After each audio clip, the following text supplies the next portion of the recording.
and darkness in the night.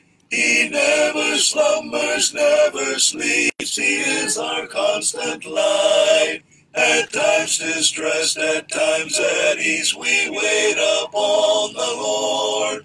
He blesses us with restful sleep, our fortitude restored. As ancients sang together in the days of long ago, we lift our weary spirits, singing praises as we go. Ascending up the mountain as we journey fervently, our burdens lightened as we pair our words with harmony. Our hearts are glad, our tongues are filled with laughter and with song.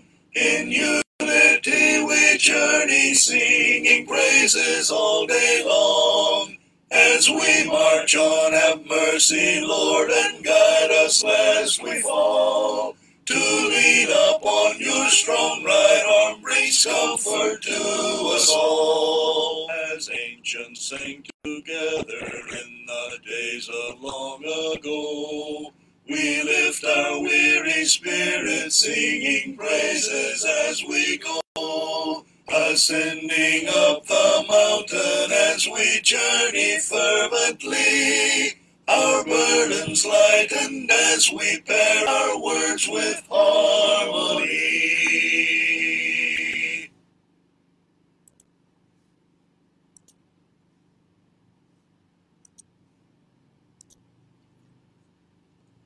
My God and I go in the fields together.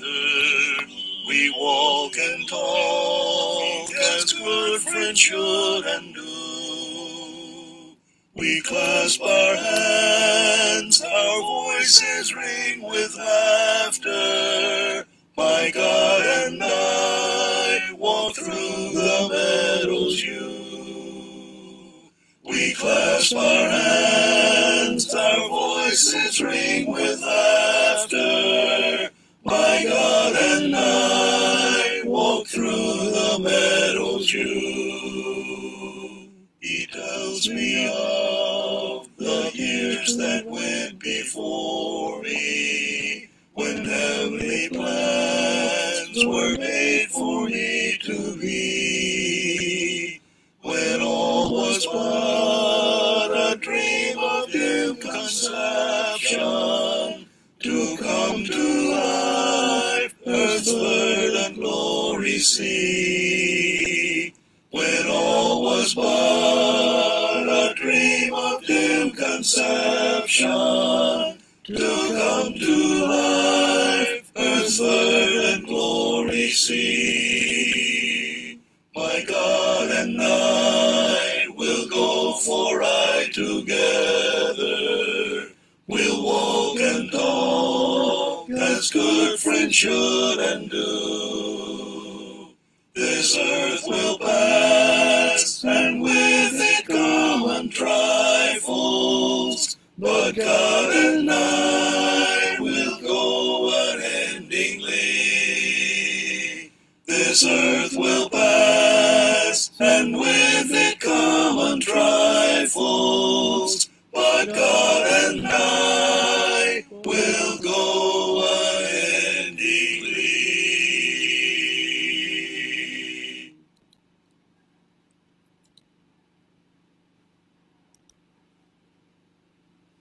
There is room in the kingdom of God, my brother, for the small things that you can do. Just a small kindly deed that may cheer another is the work God has planned for you. There is room in the kingdom, there's a place in the kingdom of God for you. There is room in the kingdom, there's a place, there is work that we all can do. Just a cup of cold water in His name given, may the hope in some heart renew. Do not wait to be told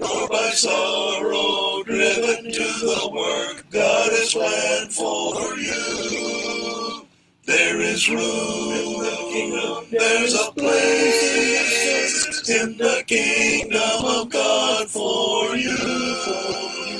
There is room in the kingdom. There's a place. There is work that we all can do. There's a place in the service of God for workers who are loyal to Him and true. Can't you say to Him now, I will leave the shirkers and the work Thou hast planned I'll do. There is room in the kingdom, there's a place in the kingdom of God for you. There is room in the kingdom, there's a place, there is work that we all can do. Magandang gabi mga kapatid. Tayo po ay, ito po ay Lunes ng gabi at oras po para tayo po ay magsama-sama muli sa ating pag-aaral dito po sa ating Facebook Live. Binabati po natin mga kapatid na galing pa sa Quirino at kasalukuyan po nasa Mindanao at ipinapangalan po ang banal na kasulatan. Parang sa pagkaalam ko po, pupunta sila sa lupain ng Mindoro sa Aurora na po, sabi ni kapatid na Daniel Sikat. So binabati po natin ang mga kapatid na mga kakabsat na ibang Arabi katagay amin kakabsat. Siyempre ating mga kaigsuunan. Maayong gabi sa iyong tanan, mga igsuon. Sa ating katugangan sa may Bicol region sa January 18 to 19, kami po ay mangangaral. Kasama ko po ang mga kapatid na sina Brother Judy Yap Jr., Archie Larcon, John Bautista, Ron Romero, diyan po sa Prieto Diaz, Sorsogon, napakalayong lupain. Ano po? Sa ating mga katugangan, Diyos marahay na banggi sa Indugabos. Sa ating mga kapatid, kaibigan sa Pangasinan, Masanto siya labi, ed si kayo namin. Dito po sa amin, may pabay kayo nga. Kay taga Indonesia, Malaysia, salamat malam. Ating pong pag-aaralan po sa gabing ito ay dito po sa ika-6 na kabanata ng Ebanghelyo na sinulat ni Juan. Marami po maling pagkaunawa ang itinuturo sa kabanatang ito. May nagsasabi na ito raw po ay may kaugnayan sa Lord's Supper dahil binanggit pong katawan at tugon ng ating Panginoon. Ito po ay isang magandang exercise sa interpretation ng Biblia ayon sa context. Hindi ibig sabihin na binanggit po yung laman at tugon ng ating Panginoon na kinakailangan natin kainin at anumin. Ito'y patungkol sa Lord's Supper. Not necessarily. At marami po mga nagkakamali sa ganong klaseng pagkaunawa. At meron po major error, doctrinal error, na dulot po ng maling pagkaunawa sa kabanatang ito. Kaya po minabuti nating salisikin at siyasatin and analyzed kung ano po ang tinuturo ng bahaging ito ng banal na kasulatan. So ang ating pong titulo ng ating paksa, thus John chapter 6 verse 53 to 54 refer to the Lord's Supper. Marami po nagsasabi ito raw po ay patungkol sa Lord's Supper. Sabi ko nga po kanina, dahil po nabanggit ng Panginoon na kakainin ng kanyang laman at inumin ng kanyang dugo. So ito raw po itong tumutukoy sa Lord's Supper. Ang ating teksto po ay sa New King James Version, then Jesus said to them, most assuredly I say to you, unless you eat the flesh of the Son of Man and drink His blood, you have no life in you. Whosoever eats my flesh and drinks my blood has eternal life, and I will raise him up on the last day. Ito po yung New King James Version. Ito po sa Ang Biblia 2001. Ito po aking mas gustong gamitin. Sinabi nga sa kanina ni Jesus, katotohanang sinasabi ko sa inyo, malibang inyong kainin ang laman ng anak ng tao at inumin ng kanyang dugo, wala kayong buhay sa inyong sarili. Ang kumakain ng aking laman at umiinom ng aking dugo ay may buhay na walang hanggan at siya'y muli kong bumuhayin sa huling araw. So may mga naniniwala na ito'y literal na pagkain sa katawan at dugo ng ating Panginoon. Yung may ganong paniniwala. At dito po sa aking pinanggalingang pananampalataya, meron silang paniniwala tinatawag transubstantiation. Transubstantiation, napakahabang salita, pero simpleng kahulugan. Yung salitang trans ay changed. Tapos sinabi natin transformer, pinapalitan mo yung voltage, you change the voltage. Pag sinabi transfer, you change the place. Di ba? Kaya trans means change. Substance means substance. Bagay. So ito yung proseso ng isang bagay ay nagbabago at naging ibang bagay. Yan ang transubstantiation. Ayon po sa website ng Roman Catholic Church, the idea that during the Mass or the Holy Eucharist, the bread and wine used for communion become the body and blood of Jesus Christ is central to the Catholic faith. Indeed, the Catholic Church teaches that the Eucharist is the source and the summit of the Christian life.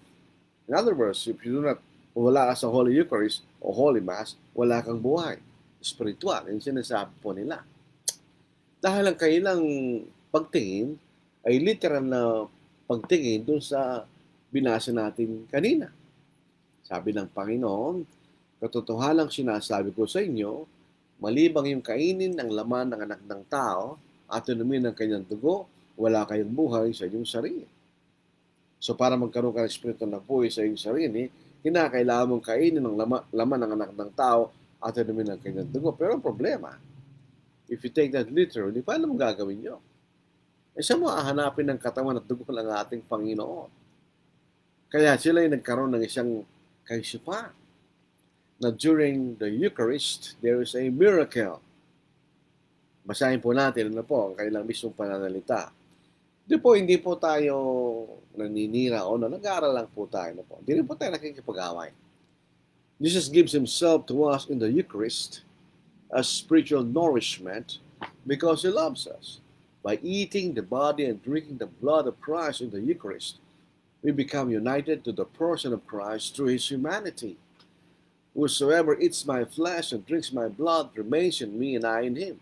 So John 6 verse 56. In being united to the humanity of Christ, we are at the same time united to His divinity. Our mortal and corruptible natures are transformed by being joined to the source of life. Ito po is www.usccb.org/Eucharist. Yun po USCCB, United States Conference of Catholic Bishops. Yun po makikita natin. So in other words, para makamtan mo yung katawan at dugo ng ating Panginoon, during the Mass, pagka tinangas ng pari yung elements, yung bread at saka yung wine, yung consecration kanya, there is a miracle that happens. The bread becomes literally the body of Christ. And the wine literally becomes the blood of Christ. So you literally eat the blood and drinks the blood. So yun yung sinasabi nila, di ba? Dahil sa paniniwala na malibang kainin mo ang katawan at inumin mo dugo ng Panginoon, wala kang buhay. Yun ang sinasabi nila. So that's one point of view na alam po natin, mapatunayan natin, kaya sinasaliksik po natin ang banal na kasulatan kung ano talaga yung tinuturo ng ating Panginoon sa John chapter 6. Meron po isang sangay ng relihiyon na sinasabi, there is no literal observance of the Lord's Supper. When we read the Bible, that is the observance of the Lord's Supper. Dahil nga, ito po may katotohanan sinasabi niya. Kaya lang, ina-apply niya yung katawan at dugo ng ating Panginoon sa Lord's Supper. Mapapatunayan po natin dito to yun. Pero bago tayo pumunta sa konklusyon, we have to study it first, di ba? We have to analyze. Ang makikita nating mahalagang bagay na pwede natin tingnan is the context. What is the context of John chapter 6 verses 53 to verse 54. What's the context? The context, makikita natin, Jesus fed 5,000 people through a miracle. Pinakain ng Panginoon ng 5,000 katao sa pamamagitan ng isang miracle, sa isang makapangyarihang gawa, a miracle kanya. Sabi po natin na po sa John chapter 6 verse 8 hanggang verse 15.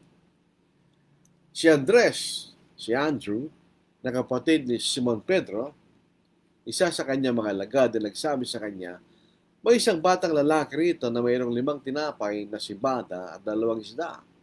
Subalit gaano mga ito sa ganito karaming mga tao kasi naawa ang Panginoon sa mga tao. Kaya gusto niya pakainin sa 5,000 katao. Pero pansinin po natin, walang pangangaral ng Panginoon dito. Siya po yung mga tao po sumusunod sa kanya. So sabi ni Andres, may isang bata rito kanya na may ganitong 5 pirasong tinapay at 2 isda. Sinabi ni Jesus, paupuin niyo ang mga tao. Madamo sa dakong yon, kaya't umupo ang mga lalaki na may 5,000 ang bilang. Kinuha ni Jesus sa mga tinapay at na makapagpasalamat ay pinamahagi niya sa mga nakaupo. Binigyan din niya sila ng mga isda hanggang sa gusto nila. Nang sila'y mabusog ay sinabi niya sa kanyang mga alagad, tipunin niyo ang mga pinaputol-putol na lumabis upang walang anumang masaya. Kaya kailan tinipon ang mga ito at nakapuno ng 12 kaing na mga pinagputol-putol na 5 tinapay na sibada na lumabis sa mga kumain. Na makita ng mga taong tandang ginawa niya, kailan sinabi, totoo ito nga, ang propeta na darating sa sanglibutan. Na mahalata ni Jesus na sila'y lalapit at pipilitin siyang gawing hari, siya'y muling umalis na nag-iisa patungo sa bundok. So ito may miracle po rito. Ito ay miracle.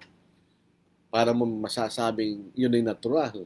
Paano mapakainin ng 5,000 katao sa pamagitan ng 5 tinapay at 2 piraso ng isda. At later on, marami nagsobra. Meron na naman yung lumabis. Though that was a miracle. Diba? Pero ito tinasabi niya tanda. Tingnan niyo sa verse 14. Na makita ng mga taong tandang ginawa niya ay kanilang sinabi, totoo ito nga ang propeta na darating sa sanglibutan. Para bang sila naniniwala, pero later malalaman natin, hindi talaga sila naniniwala sa ating Panginoon. Pero ang salitang miracle o mighty works sa ibang salita at wonders at signs, ito'y tumutukoy sa parehong bagay. Miracle, ibig sabihin, tinatawag itong miracle because it is supernatural in origin. Hindi mo ito magagawa sa natural na paraan. Ito'y tinatawag ng wonder dahil kayo magtataka. Ano bang ibig sabihin ng ganyan? Ito'y sign. Ito po ay pag sinabi nating sign, ito'y nagpo-point sa isang bagay. Point to something. Yun yung kaya sign kanya. Mamaya makikita natin, ang kaya ginawa ito ng Panginoon is trying to point something sa mga tao. Yung kanyang ginawang pagpapakain sa loob ng 5,000 katao. Dito po sa verse 15, the premillennialist people believe that the Jews rejected Jesus as their king. Kaya nga, hindi niya naitayo yung kanyang kaharian ayon sa mga premillennialists because the Jews rejected Jesus as their king. It's the opposite. Pag sinin niyo sa John chapter 6 verse 15, Jesus rejected the Jews to make him their king. Di ba? Baligtad eh. Kaya kung titignan mo ito, talaga makikita mo ang premillennialism may mali. Sa kanila, the kingdom was postponed because the Jews, or the Israel people, rejected Jesus to be their king. Pero dito, sino nag-reject? Ang ating Panginoon. Sabi nito, nang mahalata ni Jesus na sila lalapit at pipilitin siyang gawing hari, siya muling umalis na nag-iisa patungo sa bundok. So, hindi niya tinanggap yung mga tao gawin siyang hari. Di ba? Pero hinahanap siya ng tao. Dahil nga, siya na ba namang hindi mamamangha sa isang tao na makapagpapakain ng 5,000 tao sa pamagitan 5 pirasong tinapay at 2 pirasong isda. Nahanap siya ng mga tao. Pero ang ating Panginoon ay pumunta sa bundok kanya. So, sa bulundag tayo sa verse 22. The people were looking for Jesus. Hinahanap nila ang ating Panginoon. Kinabukasan nakita ng mga taong nakatayo sa kabilang pangpang ng dagat na do'y walang ibang bangka maliban sa isa. Ito po yung pagkatapos ng Panginoon po lumakad si babaw ng tubig. Ano po? Nakita rin nila na hindi sumakay na bangka si Jesus na kasama ng kanyang mga lagad, kundi kanyang mga lagad lamang ang umalis. So ito po makita natin. Siya lumakad si babaw ng tubig, hindi siya sumakay sa bangka. That's another miracle, di ba? That's another sign. Gayun may mga bangkang dumating mula sa Tiberias, malapit sa pok na kanilang kinainan ng tinapay, pagkatapos na makapagpasalamat ang Panginoon, na makita ng mga tao na wala raw si Jesus, o kanyang mga lagadman, sumakay sila sa mga bangka at dumating sa Capernaum na hinahanap si Jesus. Nang sila'y kailang makita sa kabilang pangpang ng dagat, kailang sinabi sa kanya, Rabbi, kailan ka dumating dito kanya? So hindi mo nila nakita sumakay ang ating Panginoon sa bangka. Sila ang bangka doon sa pangpang na nakita nila. Dahil sa ikalabing-anim hanggang sa ikalabing-dalawang isa, o sa verse 16 hanggang verse 21, lumakad sa tubig ang ating Panginoon. That's another miracle. Ano di ba? Inahanap nilang Panginoon. Bakit?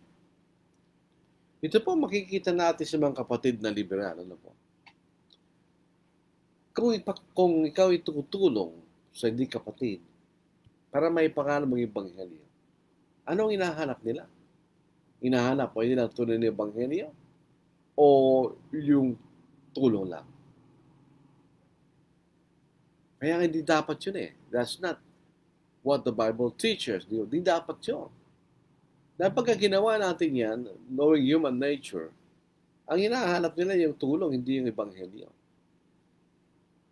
Yung mga liberal din, meron silang medical mission na ginagawa, church-sponsored. Hindi natin sinasabi yun ay masama. Kung ikay doktor na gustong gawat ng libre sa iyong sariling pera, wala akong nakikitang masama doon. Pero dito sa mga liberal, they use church money to conduct medical mission o dental mission. At pagkatapos yung makakala sila. Ano ang pinuntahan ng mga tao doon? Ebanghelyo o yung libreng pagpapagamot? So dito makikita nyo, ganun ang makikita natin. Ang ating Panginoon, they were looking for Jesus not because of the bread and not because of the signs He did. Kasi inaharap nila ng Panginoon dahil nabusog siya sa tinapay. Gusto pa rin nilang kumain ng tinapay. Galing sa ating Panginoon. Hindi dahil sa mga tandang ginawa ng ating Panginoon.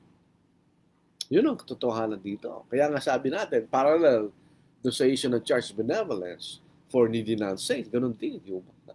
Kung tutulungan yung mga tao yun, at ipangalan mo yung ibangin dahil tinulungan mo sila, bakit sila makikinig? Dahil ba sila interesado sa ebanghelyo o dahil sa tulong? This is a perfect case, di ba, na makikita natin. It's a perfect parallel. Sa verse 26, sabi ng Panginoon, sinagot sila ni Jesus, katotohanang sinasabi ko sa inyo, kaya ako'y inyong inahanap, hindi dahil sa nakakita kayo ng mga tanda, kundi dahil sa kayo kumain ng tinapay at kayo nabusog.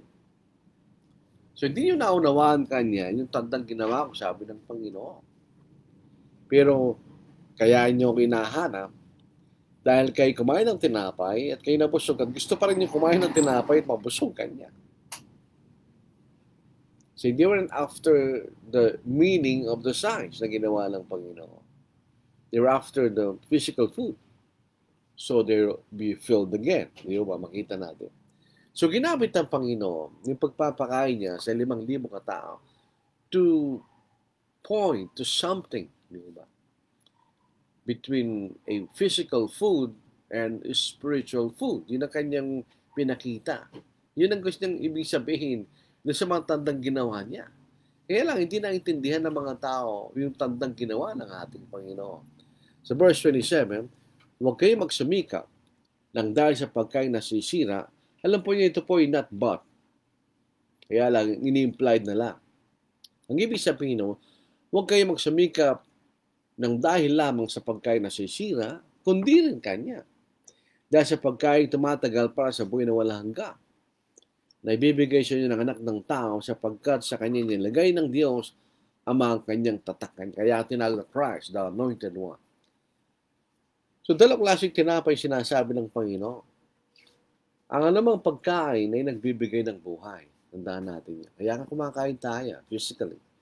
So we can sustain our physical life. Pero may iba pa klaseng pagkain kanya. Yung physical na pagkain, kaya gano'ng kagaling ang ating preservation. Masisira at masisira pa rin niya. Meron pa rin expiry date. They will expire. Hindi mo na makakain.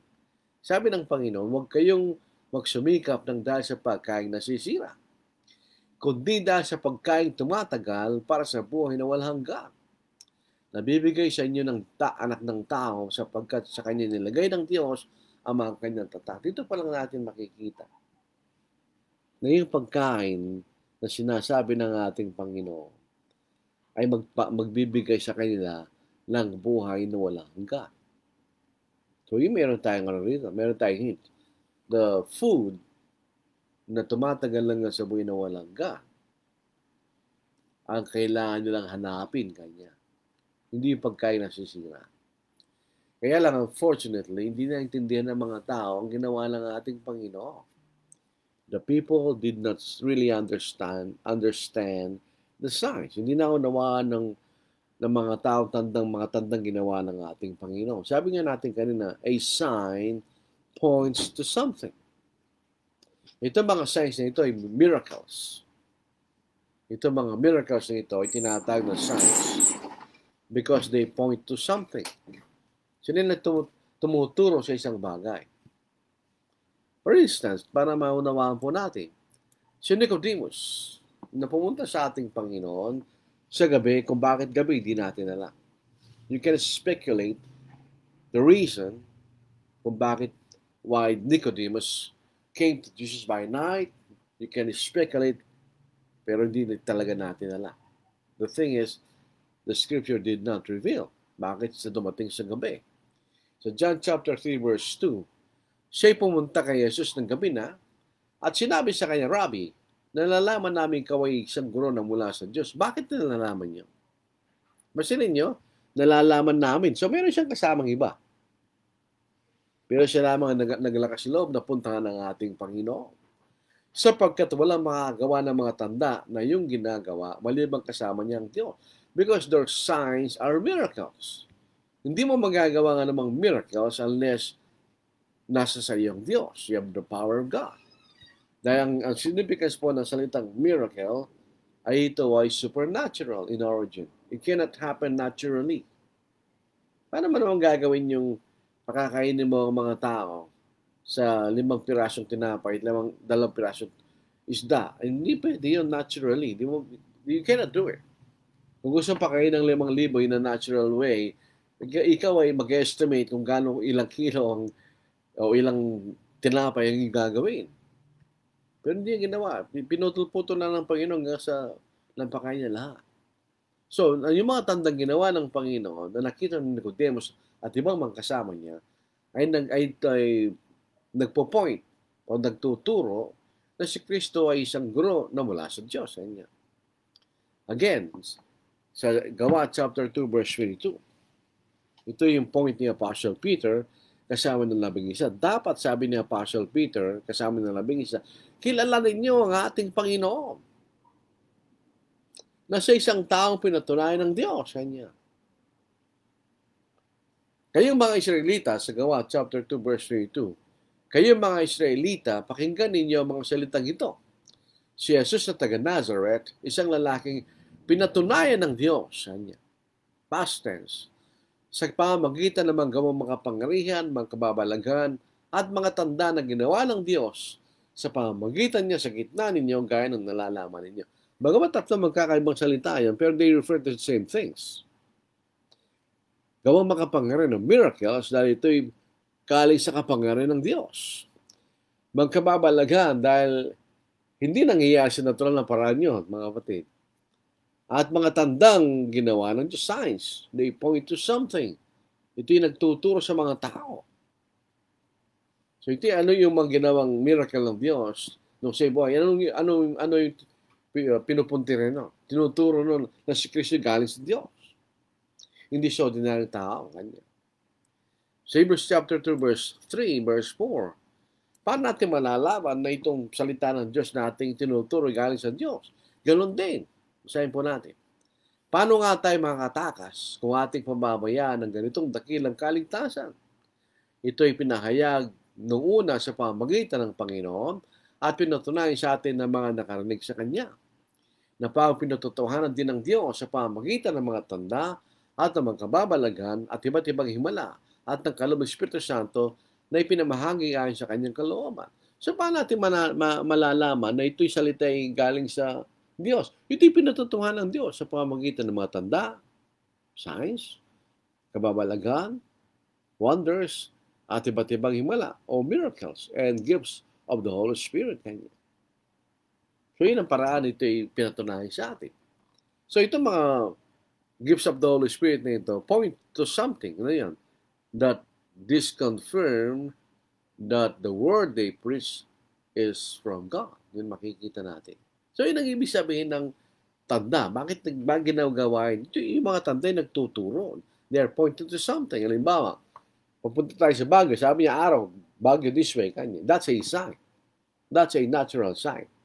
Pero yung mga sign na ginawa ng Panginoon are not natural signs. They are miraculous signs. They are wonders. Kababalaghan kanya. So, yung pagpapakain ng Panginoon sa pagkakataon ni 5,000 points to another kind of food which gives spiritual life. Yun ang ibig niya sabihin. Kailangan niyong kumain. Pinabasog ko nga ako yung kanya. Pero mayroon pang ibang klaseng pagkain maliban dyan. Yun ang sinasabi ng ating Panginoon. Doon po sa Matthew chapter 4 verse 4, ito po isang parallel. Nung siya'y tinukso ng diablo, ang ating Panginoon, 40 gabi at 40 araw hindi siya kumain. So gutom siya. Sabi ng diablo, kung ikaw anak ng Diyos, gawin mong tinapay ng mga botong ito, kayang gawin ng Panginoon niya. Of course. Pero ang sagot ng Panginoon sa verse 4. Ngunit siya'y sumagot na susulat, hindi sa tinapay lamang mabubuhay ang tao, kundi sa bawat salitang lumalabas sa bibig ng Diyos. So yung tinapay, pagkain niyo. Nabubuhay ka niya eh. So yung tinapay nagbibigay ng physical na buhay. Pero yung bawat salitang lumalabas sa bibig ng Diyos, ito nagbibigay ng eternal life or spiritual life. Makikita natin. So dito po sa nakikita na natin ngayon, yung dalawang klaseng pagkain. Yung physical food na nasisira, it gives physical life. Pero isang pagkain, sabi ng Panginoon, na dapat niyong hanapin ay pagkain na tumatagal hanggang sa buhay na walang hanggan. So dalawang klaseng pagkain nyo. Kung kakain lang tayo ng physical food, we cannot have eternal life. Hindi tayo bibigyan ng eternal life. It will give us physical life. Pero not spiritual or eternal life. Di ba? So yun ang makikita nating kahulugan ng miracle na nagpakain siya ng maraming tao. Pinakikita niya ang pagkakaiba ng physical na pagkain na binigyan ng Diyos. Sa Israel, nung sila nasa ilang, yung mana, at itong pagkain na bibigay ng Panginoon. So there is a contrast between the manna given to Israel in the wilderness and the food which the Lord will give. That will give us eternal life. Meron silang pagkakaiba. Ngayon po sa verse 28, sinabi nila sa kanya, ano kailangan namin gawin upang aming magawa ng Diyos? That's a good question, di ba? Sabagot si Jesus sa kanila, ito ang gawa ng Diyos na inyong sampalatayanan ang kanyang sinugo. Teka muna. Nasabi ng mga Baptists, we are not saved by works. We are saved by faith only. But faith is a work. Yung Panginoon mismo sumabi, di ba? Sabi nito, sumagot siya sa kanila, ito ang gawa ng Diyos na inyong sampalatayanan ang kanyang sinugo. Ang tanong, anong kailangan namin gawin upang aming magawa ng Diyos? Kailangan nyo sampalatayanan ng kanyang sinugukan. So, faith and believing is a work. Tingnan niyo, marami tayo nagdidiscover sa ganitong pag-aaral salita ng Diyos. Verse 30. Sinabi naman nila sa kanya, ano ngayon ang tanda na yung ginagawa? naming makikita upang sumampalataya kami sa iyo. Ano ang iyong ginagawa? Pagkatapos sa pakainin ng Panginoon itong mga taong ito, anong tandang yung ginagawa? Tinatanong lang, anong tandang yung ginagawa? Sabi ng Panginoon. Sa verse 31, ang aming mga ninuno ay kumain sa mana sa ilang. Gaya na nasusulat, kanya binigyan silang tinapay na galing sa langit upang kailang makain. So sa kailang kaisipan, din naman tinapay galing sa langit kanya. Ito na ang sabi ng Panginoon. Kaya sinabi sa kanila Jesus, katotohanan ang sinasabi ko sa inyo, hindi si Moises ang nagbigay sa inyo ng tinapay na galing sa langit, kundi aking Ama nagbibigay sa inyo ng tunay na tinapay galing sa langit. So yung tinapay na binigay sa mana, yung mana binigay sila, hindi tunay na pagkain nyo. Ang totoo niyan, nasisira yun eh.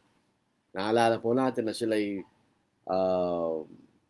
sinobrahan nila kayo ng pagkain, nasira kinabukasan.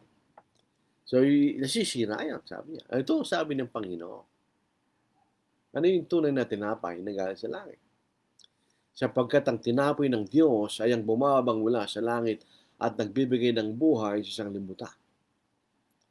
Sinabi nila sa kanila, siyempre, meron daw bababang tinapay ng Diyos galing sa langit. At ito magbibigay ng buhay sa isang limutan. So, interesado sila doon sa tinapay na yun. Kaya yung tanong nila, sinabi nila sa kanila, Panginoon, lagi mo kami bigyan ng tinapay na ito. Ano sabi ng Panginoon? Sapagkat sinabi nila sa kanila, ako ang tinapay ng buhay, ang lumalapit sa akin na hindi magugutom, at ang sumasampalataya sa akin na hindi kailanman mauuhaw. Ito po ay isang figurative language. This is not literal. Hindi naman tinapay ang ating Panginoon in a literal sense. Ang ibig sabihin ng tinapay, ito ay nagbibigay ng buhay. Physically. So kung tinapay kanya ng buhay, ako nagbibigay ng buhay. Yun ang sinasabi ng Panginoon. Dito po sa John, ito po palagi nating inaawit. Diba, I am the way, the truth, and the life. No one comes to the Father except by me. So, ibig sabihin, ang ating Panginoon nagbibigay ng buhay na walang hanggan. Yun ang ibig niya sabihin. Kaya sabi niya, ako ang tinapay ng buhay, ang lumalapit sa akin na hindi magugutom, at ang sumasampalataya sa akin na hindi kailan mauhaw. Hindi rin ito literal. Dahil tayo'y nasa ating Panginoon, pero nagugutom tayo. So, hindi itong ibig niya sabihin. Di ba? Meron siyang ibig sabihin. Subalit sinabi ko sa inyo na nakita niyo ako, subalit hindi kayo sumasampalataya. Ibig sabihin, kung sasampalataya sila sa ating Panginoon, sinugo ng Diyos, sila magkakaroon ng buhay na walang hanggan. Pero sa hindi kayo sumasampalataya kanya.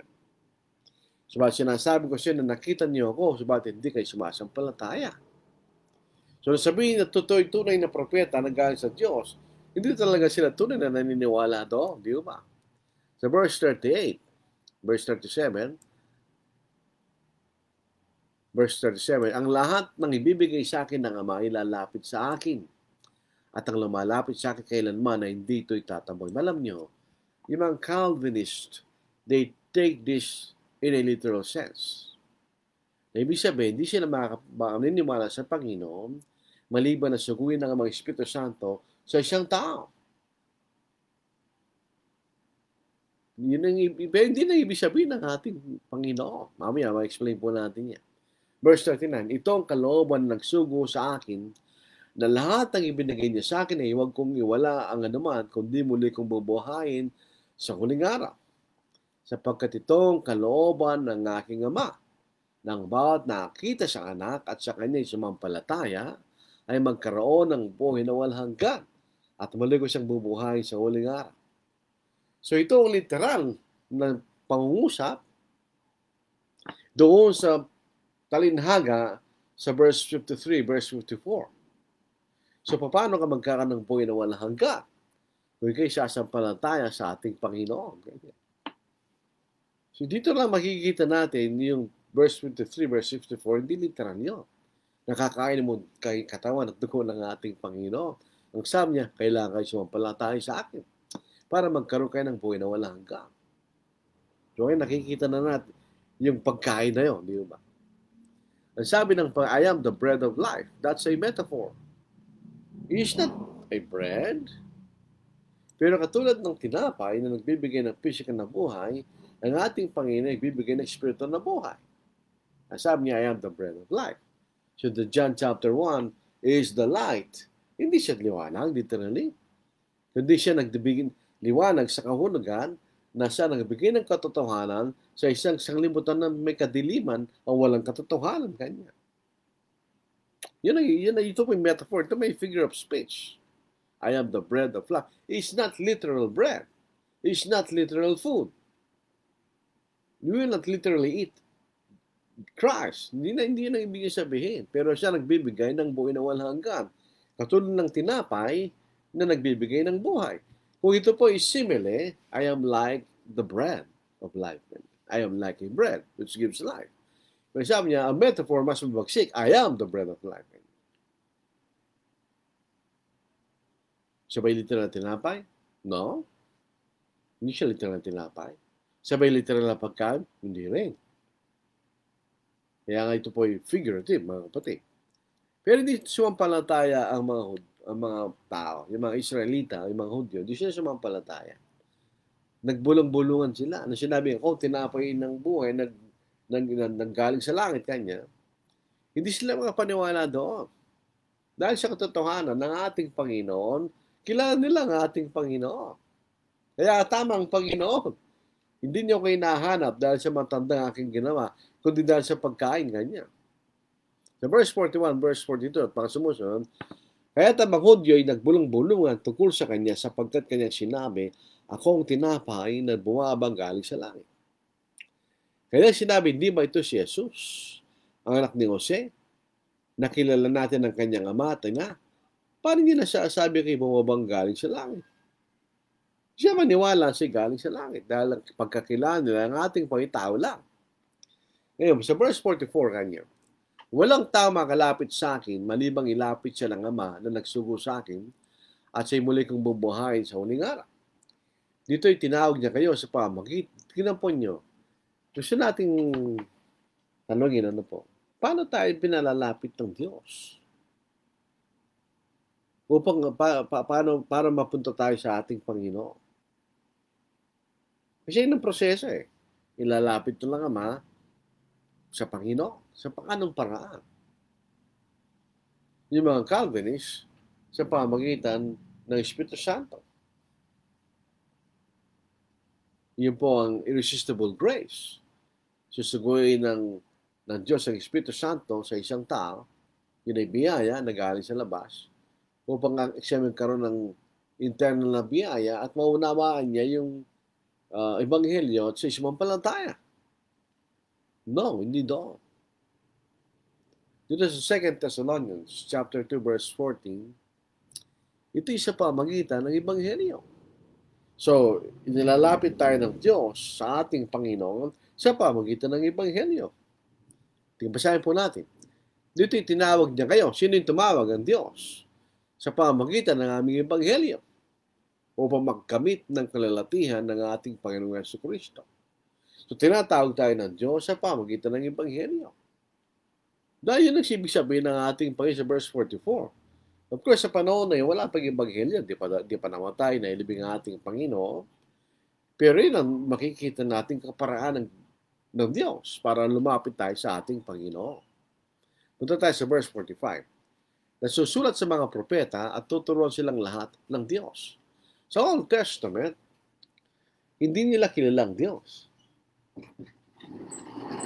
Dahil sila ay naging kabilang sa tipan, dahil sila ay lahi ng Israel, kailangan silang turuan tungkol sa ng Diyos. Pero din sabi niya, at tuturuan silang lahat ng Diyos sa pamagitan ng ebanghelyo. Ang bawat nakikinig at natututo sa may lumalapit sa akin. Di ba totoo yun? Pag ipinangalan sa atin ng ebanghelyo at ikay naniwala, di ka lumalapit sa ating Panginoon. Yun ang sinasabi ng banal na salita. Hindi dahil sa mayroong nakakita sa Ama, maliban sa kanya na mula sa Diyos, siya ang nakakita sa Ama. Katotohanan sinasabi ko sa sino mang sumasampalataya ay may buhay na walang hanggan. Ako ang tinapay ng buhay. So pag sumampalataya sa ating Panginoon, ay magkakaroon tayo ng buhay na walang hanggan. So pupunta na naman tayo sa isang figure of speech na metaphor. Ako ang tinapay ng buhay. It's not literally bread of bread, pero para siyang tinapay nagbibigay ng buhay kanya. Sa verse 49, kumain ng mana sa ilang ang inyong mga ninuno, sila'y namatay. Ito ang tinapay na bumabang galing sa langit upang sino makain ito ay di mamamatay. So yung mana na galing sa ilang, nagaling sa langit, na binigay sa ilang, hindi tunay na pagkain. Sapagkat yung kumain na namatay. 40 days silang umikot sa ilang hanggang sila namatay.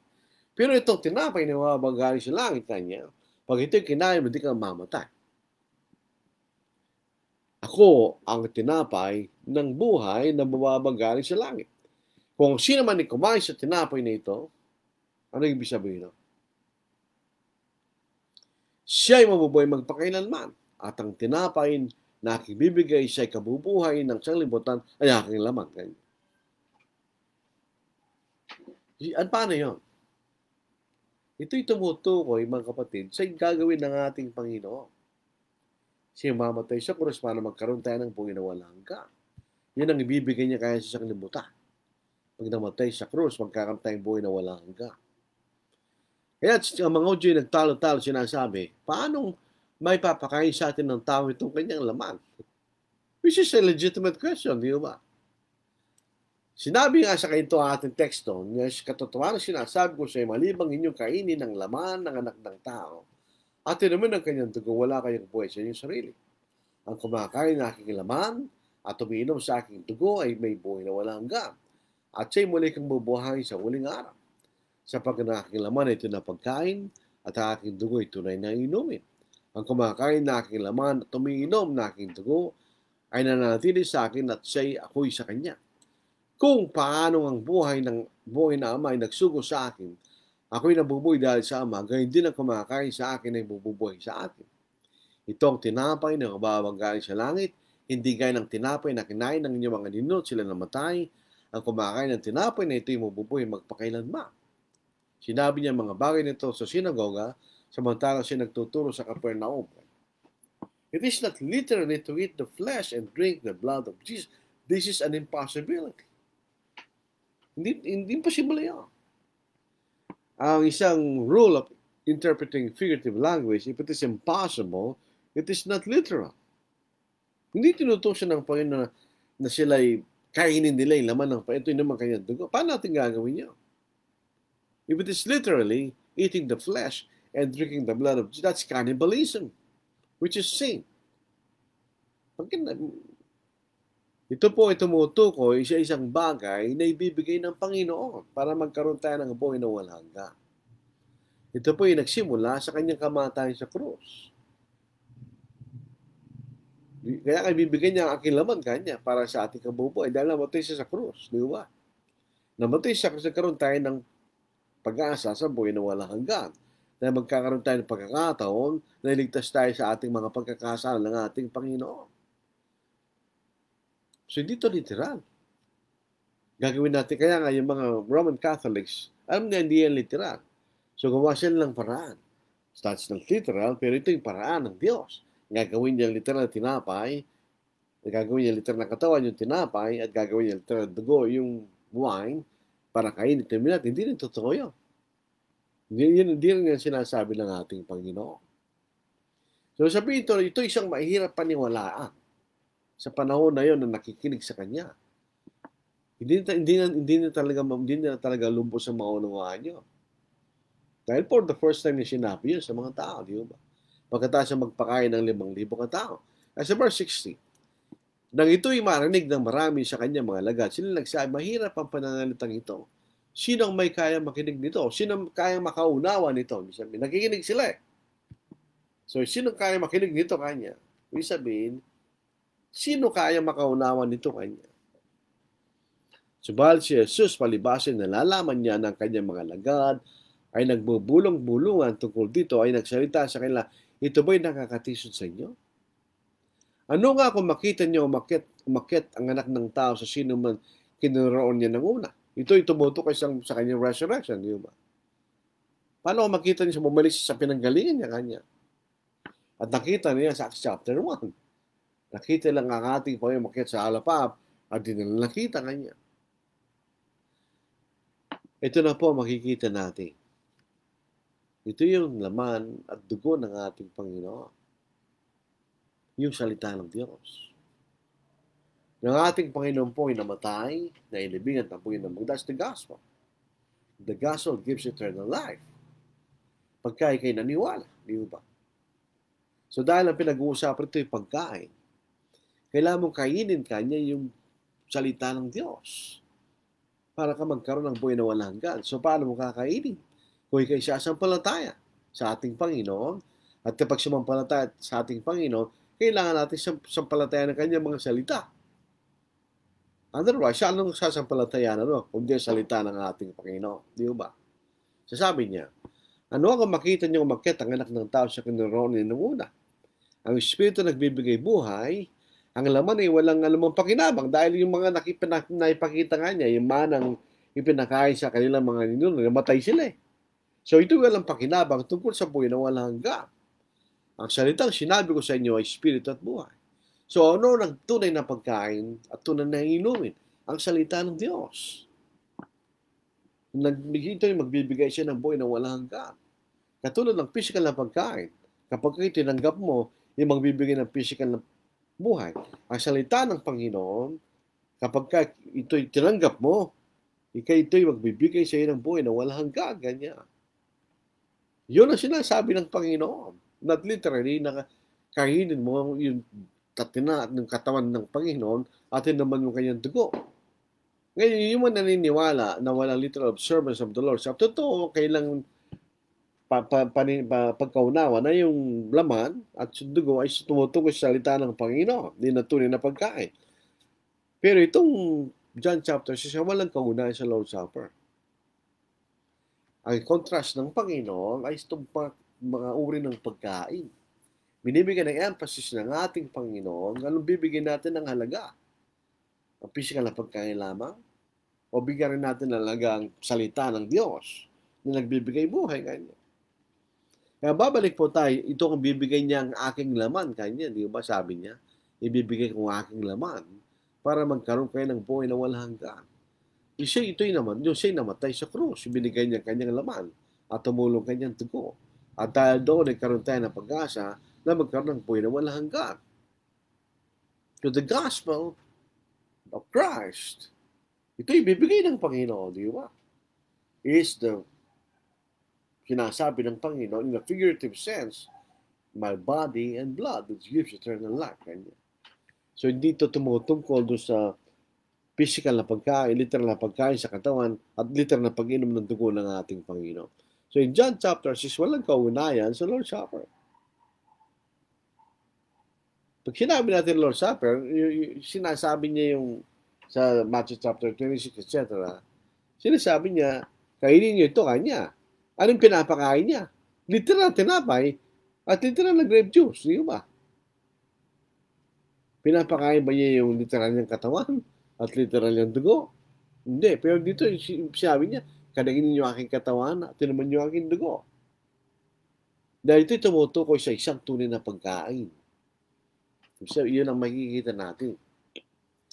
So, kaya tunay na pagkain, kasi yung pagkain na physical, napapanis at namamatay kumakain. So, hindi tunay na pagkain yun, di ba? So, ito na pagkain, hindi napapanis kanya. At ito matagal hanggang sa buhay na walang hanggan. You work for it kanya eh. Ano yun? Yun ang salita ng Diyos na nagbibigay sa atin ng buhay na walang hanggan. Yan ang sinasabi ng pamalibang kainin ninyo kanya aking katawan at naman yung aking dugo kanya ay hindi kayo magkakaroon ng buhay na walang hanggan. Pero ano ba nagbibigay ng buhay na walang hanggan? Sabi ng Panginoon, ang mga salita na aking sinilita sa inyo kanya ay buhay kanya. Sa verse 63, ang Espiritu ang bibigay buhay. Paliwanag natin yun. Bakit? Bakit ang Espiritu ang bibigay buhay? Dahil Espiritu Santo later on ang magpapahayag ng buong katotohanan ng Diyos. So John chapter 16, verse 12 to verse 13. Di ba basahin po natin. Sabi rito, I shall have many things to say to you, but you cannot bear them now. However, when He, the Spirit of truth, has come, He will guide you into all truth, for He will not speak on His own authority, but whatever He hears, He will speak, and He will tell you the things to come. Kaya nga po makikita natin dito, yung gumawa siya ng pinakain niya ng libo-libong mga tao, is pointing out sa isang pagkain na mas mahalaga doon. Sa ako, tinapay ng buhay kanya, di ba? O ako, nagbibigay buhay kanya.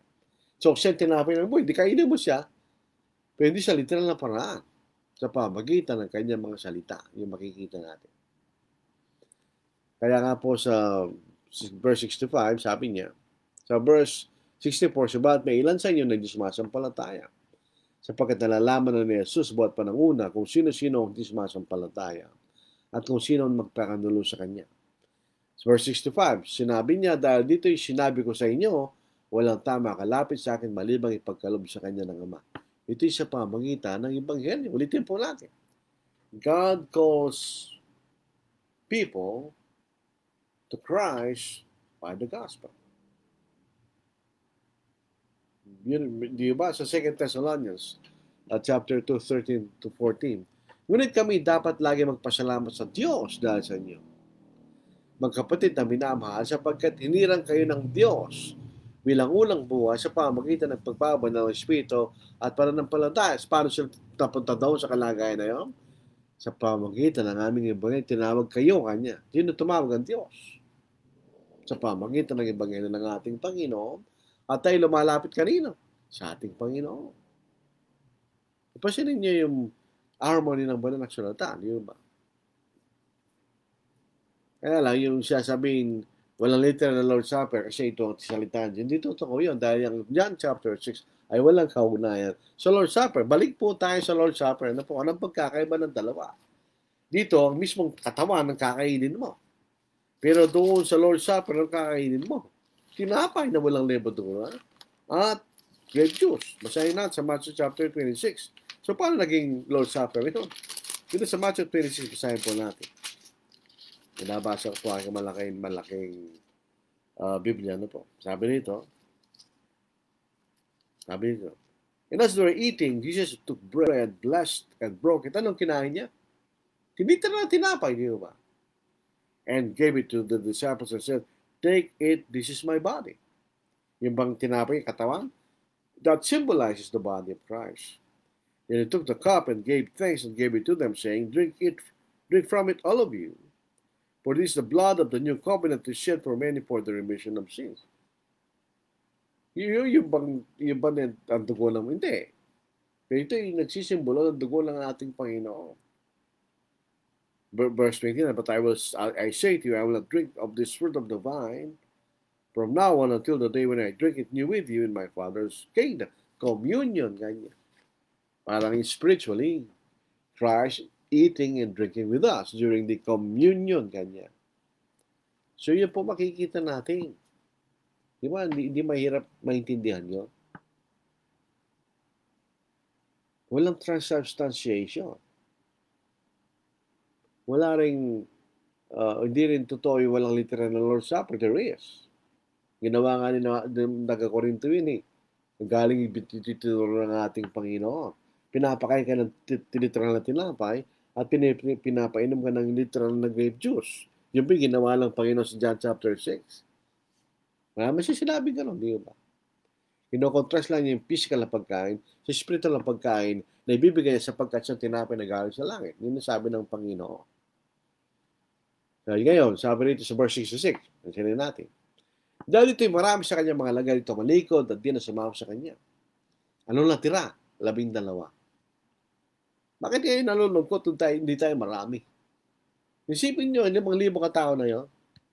May naging alagad ng Panginoon sa mga yon. Ilan na natira? 12 lang. Ngayon, tinanong ng ating dahil dito marami sa kanya mga lagad dito malikot at di na sumama sa kanya. Kahit sinabi na sa 12, ibig din man yung umalis. Sa bukod sa kanya sa sumumpit, Panginoon, saan kami, kanino kami pupunta? Ikaw ang may mga salita ng buhay na walang hanggan. Ano nagbibigay ng buhay na walang hanggan? Yung salita ng buhay, di ba? Yun ang tunay na pagkain. Yung sinasabi niyang Kainin niyo ang aking laman at inumin niyo ang aking dugo. Yung salita ng buhay. Yun ang ibig sabihin. Maliwanag po dito eh. Ikaw ang may salita ng buhay na wala hanggan. Kami sumasampalataya at nalalaman namin na ikaw ang banal ng Diyos. So naniniwala sila siyang tinapay na galing sa langit. Sumagot sa kanya si Jesus, hindi ba pinili ko kayo, ang 12, at isa sa inyo yung Diablo?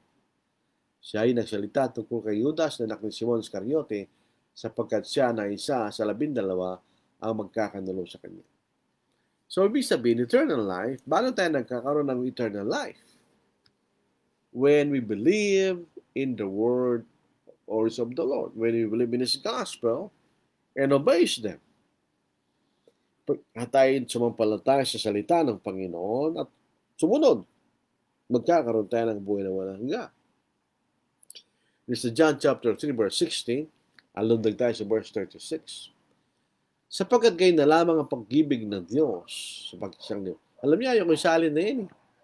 Sana yung mga susunod na sumahan, palitan nila yung pag-ibig. Isalitang pag-ibig sa pagitan ng lalaki at saka babae. Dahil ibig sabihin ng pag-ibig, kaya ang root word ay ibig, desire. Dapat dito pagmamahal. Ang root word ay mahal. Di ba? Sapagkat kayo na lamang ang pagmamahal ng Diyos sa isang libutan ay binigay niya ang kanyang tanging anak upang ang sino mang sakay sumampalataya, huwag mapahamak. Bago natin tuloy, ito yung komentary ko lang. Ang pag-ibig ang simula. Sa dalawa, sa isang lalaki at sa babae, nagsisimula sila sa pag-ibig. Natatapos sila sa pagmamahal. Mas malalim yung salitang yun. Walang kaugnayan sa damdamin yun, mga kapatid. Katulad ng pagmamahal ng Diyos sa atin, walang kaugnayan sa damdamin yun. Dahil kung ang damdamin ng Diyos, ang pairalin niya, papatin niya tayo. Dahil tayo lahat ay makasalanan, tayo lahat ay kaaway ng Diyos. Di ba? Dahil tayo nagkasal. Sa Romans chapter 6, ano po? Basahin natin. Chapter 5. Sabi rito ng Apostle Paul, mga kapatid. Verse 6. For when we were still without strength, in due time Christ died for the ungodly. For scarcely for a righteous man will one die, yet perhaps for a good man, someone would even dare to die. But God demonstrates His own love, agape, pagmamahal, toward us in that while we're still sinners, Christ died for us. Tayo mga makasalanan tayo, kaawin ng verse 10. For if when we're enemies, we were reconciled to God through the death of His Son, much more having been reconciled, we shall be saved by His life. Kung damdamin ng pairalin ng Diyos, mapatayin na tayo dahil kaaway tayo ng Diyos, dahil tayo mga makasalanan, di ba? Pero despite na gano'n, dahil sa kanyang pagmamahal sa atin, binigay niya kanyang buhay na kanyang tanging anak. Upang sino mang sakay sumampalataya ay huwag mapahamak kundi magkaroon ng buhay na walang hanggan. Kung tayo sumampalataya sa ating Panginoon, ang sumasampalataya sa anak ay may buhay na walang hanggan. Tignan niyo susunod na pangusap. Kung hindi sumusunod sa anak ay hindi makakita ng buhay kundi ang poot ng Diyos ay nanatili sa kanya. Faith only. Hindi kailangan sumunod. Hebrews chapter 5 verse 8. Bagamat si anak, sinatuto ng pagsunod sa pamagitan ng mga bagay na kanyang tiniis at ang sa mag-isak dahil siyang pinagmulan ng walang kaligtasan ng lahat ng mga sumusunod sa kanya. So, saan galing yung eternal life? Sa salita ng ating Panginoon.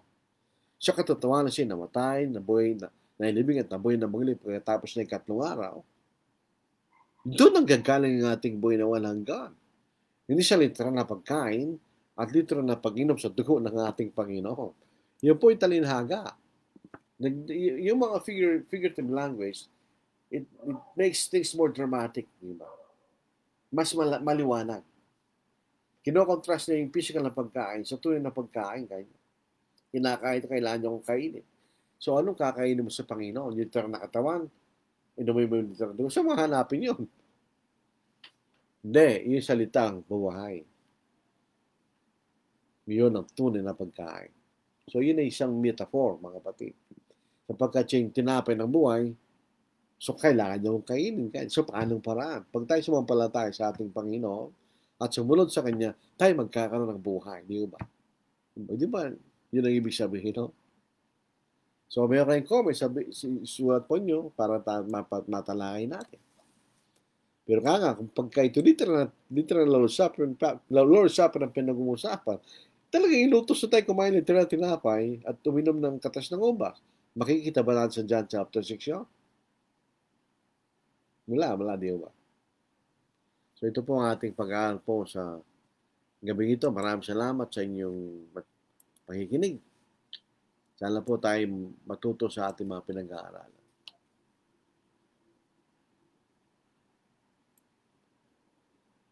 May isang tanong, ano po?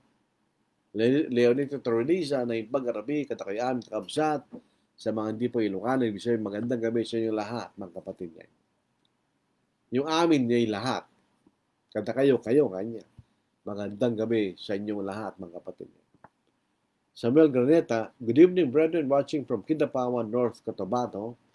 Si sa brother Samuel Graneta, magiging komportable siya dyan dahil maraming Ilocano sa Kidapawan. Sa Mlang, may maraming Ilocano doon. Sa North Cotabato, maraming Ilocano dyan. Halos lahat po ng mga ngaral na sa Mindanao ay mga Ilocano. Si Brother Juanito Balbin ay isang Ilocano. Yung po anak ng mga ama ng mga Duterte, isang Ilocano. So marami Ilocano po dyan. Nung pumunta kami sa San Felipe, South Cotabato yun, nasiyahan si John Bautista. Bakit? Maraming Ilocano doon. At ang sumunod dito na bumati ay si John Bautista. Good evening. Kanya. Si Brother Juanito Esquadra, maayong gabi, Brad, ug sa tanan. Ito yung Cebuano. Magandang gabi, Brad. Kanya. At sa lahat. Kanya. Lika Alili, good evening po, watching from Davao City. Sana po yung mga kapatid sa Surigao at sa Davao City ay safe dahil nagkaroon ng linog. Alam po niyo, ibig sabihin ng earthquake o lindol.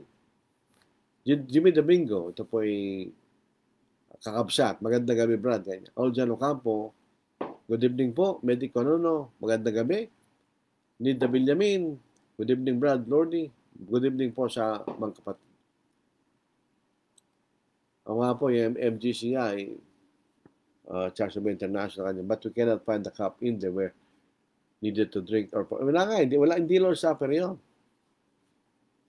Kino-contrast lang niya talaga yung ating pagkain. Sabi niya, kung tinapay ng buhay, kaya meron isang tinapay dito, di ba? Kung siya tinapay ng buhay, kailangan mo siya kainin.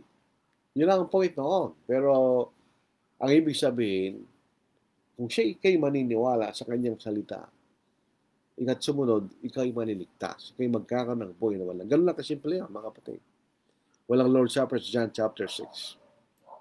Kaya sa bagay, kahit po nung ako'y nagsisimulang mga aral, Kristiyano, nabasa ko, kaya ko Lord's Supper din. Pero sa pag-aaral po natin, hindi siya Lord's Supper.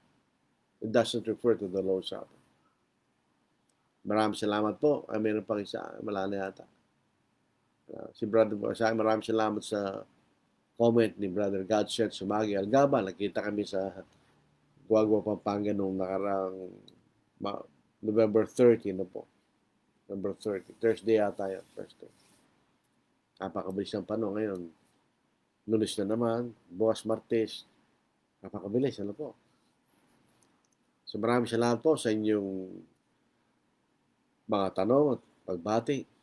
So tayo po. Yung po gusto nyo, kung kayo po ay nakikinig sa atin at gusto nyo maligtas, pwede namin kayong tulungan sa kaparaan ng turo namin sa inyo yung Ebanghelyo at kayo sumampalataya at mabautismo ha. Yun ang paraan ng Diyos para magkaroon tayo ng buhay na walang hanggan.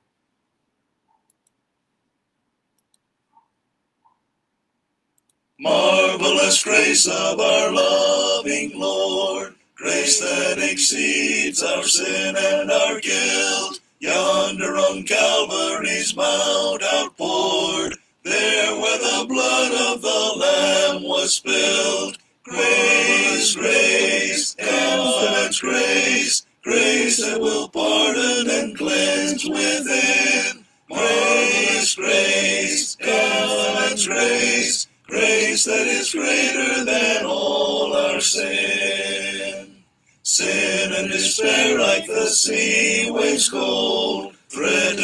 soul with infinite loss. Grace that is greater, yes, grace untold, points to the refuge, the mighty cross. Grace, grace, God's grace, grace that will pardon and cleanse within. Grace, grace, God's grace, grace that is greater than all our sin.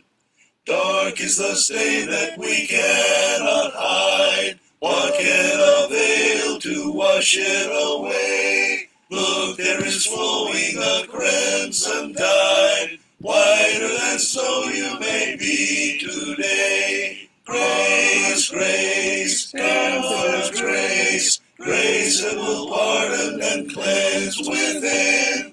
Grace, grace, God's grace, grace that is greater than all our sin.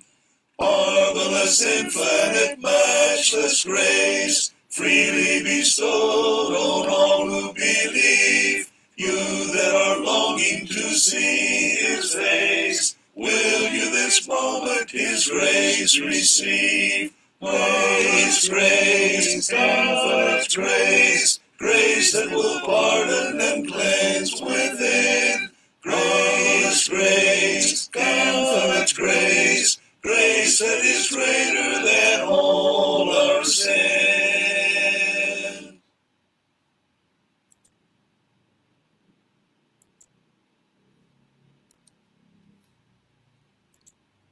When we reach that home and lay our burdens down, God shall wipe away all tears. When we join the saints and wear a robe and crown, God shall wipe away all tears. God shall wipe away all the tears from every eye. Give us joy for all our fears. When we meet him in that home beyond the sky, God shall wipe away all tears. When the pearly gates unfold for you and me, God shall wipe away all tears. When we see the Christ who set the captive free, God shall wipe away all tears. God shall wipe away all the tears from every eye. Give us joy for all our fears. When we meet him in that home beyond the sky, God shall wipe away all tears. When we sweetly sing with all that ransom throng, God shall wipe away all tears. No more partings come to mar that happy song. God shall wipe away all tears. God shall wipe away all the tears from every eye.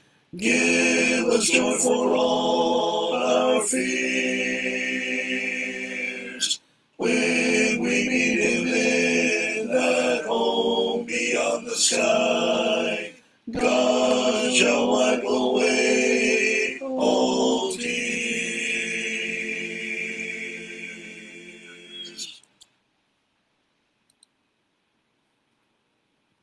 In moments like these, I sing out a song. I sing out a love song to Jesus. In moments like these, I lift up my voice. I lift up my voice to the Lord, singing, I love you, Lord. Singing, I love you, Lord. singing, I love you, Lord, I love you. In moments like these, I sing out a song, I sing out a love song to Jesus.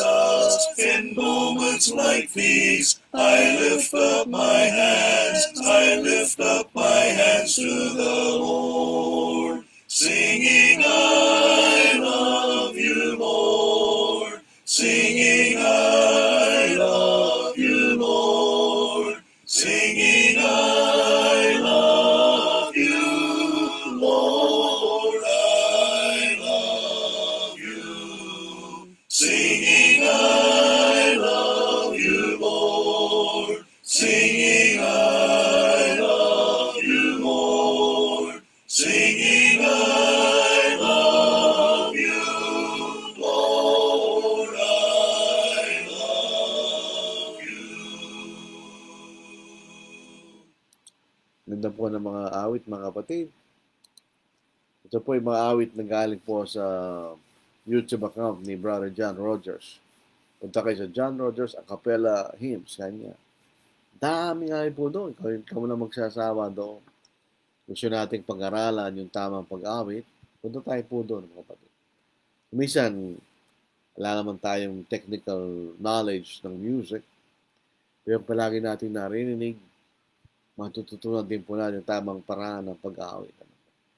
Not natin di pa importante po yun dahil siyempre, paano kung sintunado ka natin.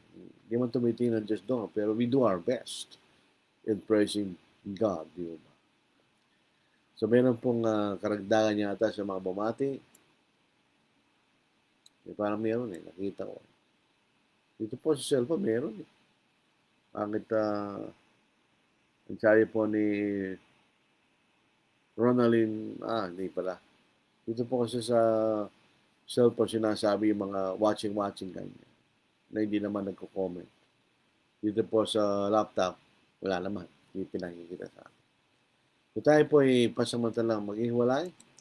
As usual, sa pamagitan ng isang maikling panalangin. O banal, kami po ay pupuri sa iyong dakilang pangalan. Kung wala mga banal, wala mabuti. Kami nagpapasalamat sa inyong kaawaan na ipinakita niyo sa pamagitan ng iyong biyaya na binigay ang aming bulto ng anak o siya mamatay sa krus at magkaroon kami ng buhay na walang hanggan. Ama, kami nagpapasalamat din Espiritu Santo na siya nagpahayag ng mabuting balita na ito upang kami makasampal na tayo at sumunod sa inyong kalooban. Pinapalalayan po namin ang mga kapatid sa may Mindanao sa nagkaroon po ng lindol. Sana sila ay manatiling ligtas sa anumang panganib. Pero naniwala po kami naman, hindi sila pababayaan. Nadalangin din po namin mga may sakit, tuloy Brother Esquadra, sila inyong pagalingin ayon sa inyong kalooban ng Diyos.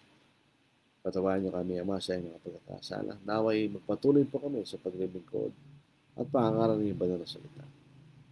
At ang lahat ng mga ito may aming iningi at ipinagpapasalamat sa dakilang pangalan ng Kristo. Amen. Kita po tayo ang ulobin ng Panginoon, Miyerkules, 8 p.m. Maraming salamat po mga kapatid. God bless. Take care. Ingat po tayo.